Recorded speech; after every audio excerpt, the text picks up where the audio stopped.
So this is how I log out and the process that I use on a daily basis to record my students' attendance and also saving the chat and the Zoom meeting.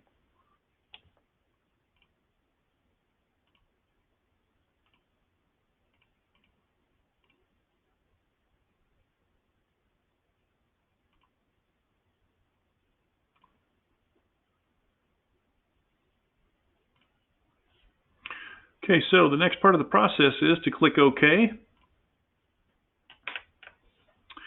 Then what I do is I close all this stuff down, go to this folder here, and I've already got folders set up for my videos. Inside my videos folder, I've got the period 4, 5, and 6. Earlier in the semester, earlier in the year, I've got 1, 2, and 3 down here. So what I do is I go to period 4, and here's the cool thing about using the computer for this stuff. I'm going to click one time here, pause for a second, click it again to select this information and copy it by doing Control-C. Then I'm going to go to my Zoom meeting, double click on this morning's Zoom, click one time here, pause for a second, click again and paste, Control-V. Then all I have to do is change the information on here to the 11th, and I put an F for Friday. You'll notice on the previous one it said December 10H, because H is my designation for Thursday.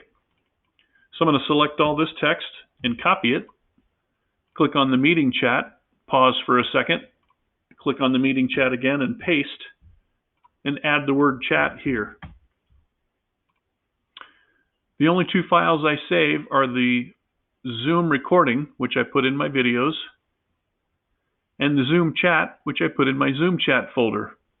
And I've pinned these to the left-hand side so they're easy to access. Then I go back here and delete this one. And I also saved this other meeting chat from the seminar that I went to yesterday, and I'm going to put that on my desktop because I want to keep my Zoom folder clean so that I know which things I've recorded and which things I've saved. So then I click on my videos folder, put this in here, click on my Zoom chats, put this in here into the 4th period Zoom chat. Then I go back to my drive and upload those files to my drive. The way I've got things laid out, these are all the classrooms I've been teaching in for the past 10 years. The current one is green because it's Clark Middle School, where I'm currently teaching. And then I've got a folder called Screencasts for 2020-2021.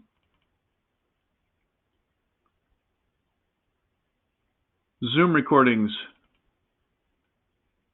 Go to 4th period. I like to do the chats first because it's a smaller file.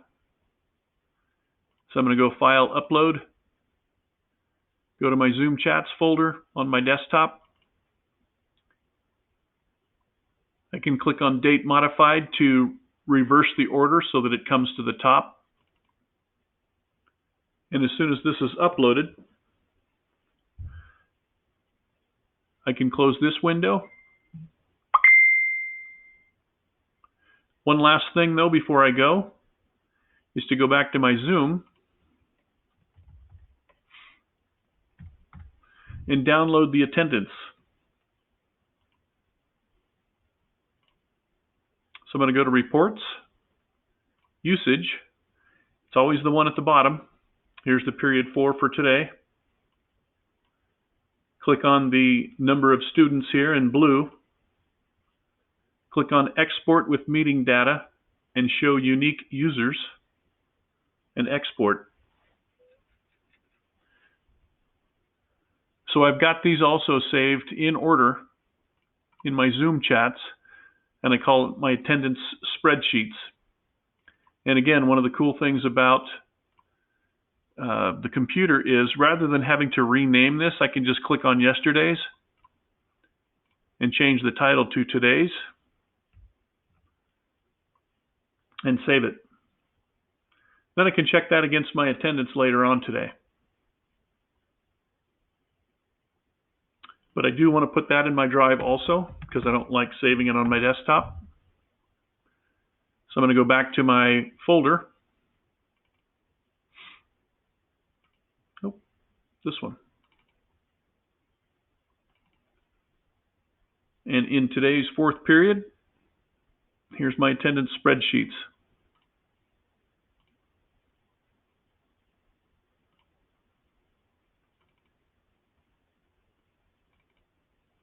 And here's today's date. So now I've got a record of my attendance here that I can check against my physical sheet. And then the last thing I need to do, these are all of the Zoom meetings that I've saved to my Google Drive. And this one takes a little bit longer to upload, so I do it last usually. Period 4, date, today. As soon as it's done uploading, I add it to my Google Classroom. So it's going to take a minute to upload because it's probably, well, let's see how big it is. It's probably 30 or 40 megabytes at least.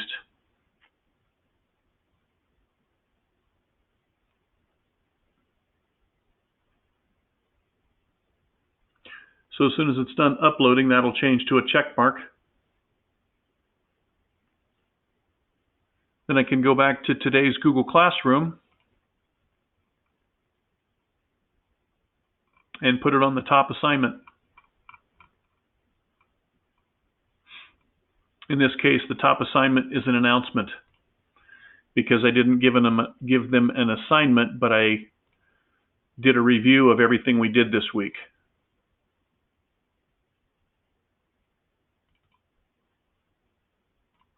So now the students who missed class today or who came in late can see the slide presentation that I did, and also here's the meeting from today. I also do, this is something I've just started doing about a month ago. I put my instruction in English and Spanish, and I use Google Translate for the Spanish. And I also include a link on my page, on my Google Classroom page, that goes directly to this, which if they don't want to read this, they can listen to it, or they can listen to it in Spanish. Esta es la agenda de la semana pasada, la semana en revisión, lo que hicimos esta semana y lo que agregaré al libro de calificaciones este fin de semana. So that gives them the opportunity to understand everything that I'm expecting, and I do that on every single day. So if your child has access to my Google Classroom, everything they need to know is in here.